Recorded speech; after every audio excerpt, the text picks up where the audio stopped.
जय श्री कृष्ण मित्रों, आप सभी का बहुत बहुत स्वागत है आपके अपने चैनल भक्ति सागर में। आइए सुनते हैं जीतिया व्रत की पूजा विधि। जीतिया व्रत के पहले दिन महिलाएं सूर्योदय से पहले जागकर स्नान करके पूजा करती है और फिर एक बार भोजन ग्रहण करती है और उसके बाद पूरा दिन निर्जला व्रत रखती है।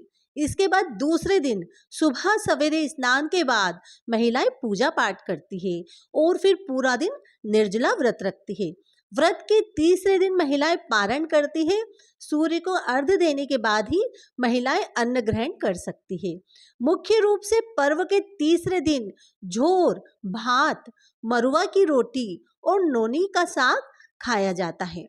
अष्टमी को प्रदोष काल में महिलाएं जीमूत वाहन की पूजा करती है। जीमूत वाहन की कुशा से निर्मित प्रतिमा को धूप, दीप, अक्षत, पुष्प, फल आदि अर्पित करके फिर पूजा की जाती है। इसके साथ ही मिट्टी और गाय के गोबर से सियारिन और चील की प्रतिमा भी बनाई जाती है। प्रतिमा बन जाने के बाद उसके माथे पर लाल सिंदूर का टीका लगाया जाता है। पूजन समाप्त होने के बाद जीवित पुत्री का व्रत की कथा सुनी जाती है। जीतिया व्रत की कथा।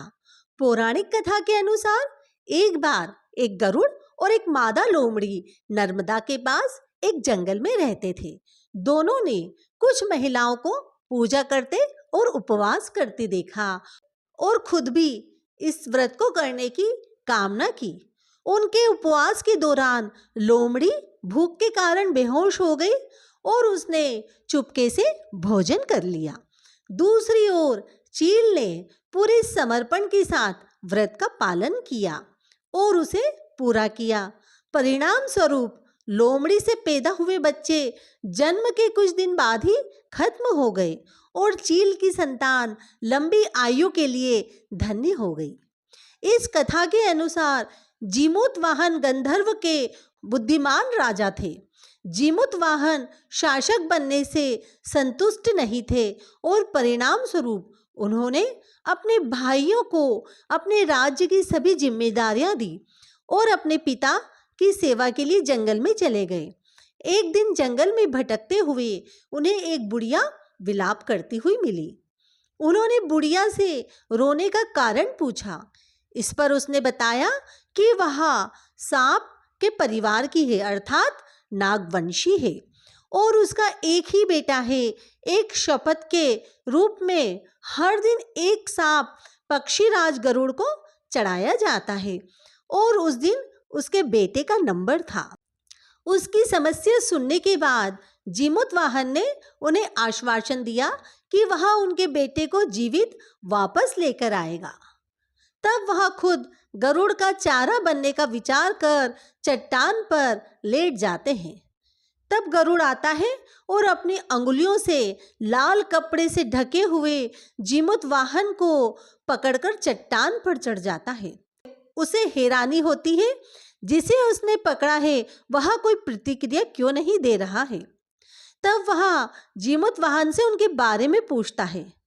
तब गरुड़ जीमूत वाहन की वीरता और परोपकार से प्रसन्न होकर सांपों से कोई और बलिदान नहीं लेने का वादा करता है।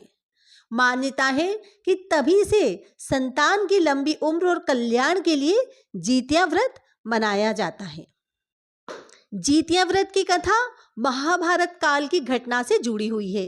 कथाओं के अनुसार महाभारत युद्ध में अपने पिता गुरु द्रोणाचार्य की मृत्यु का बदला लेने की भावना से अश्वत्थामा पांडवों के शिविर में घुस गया।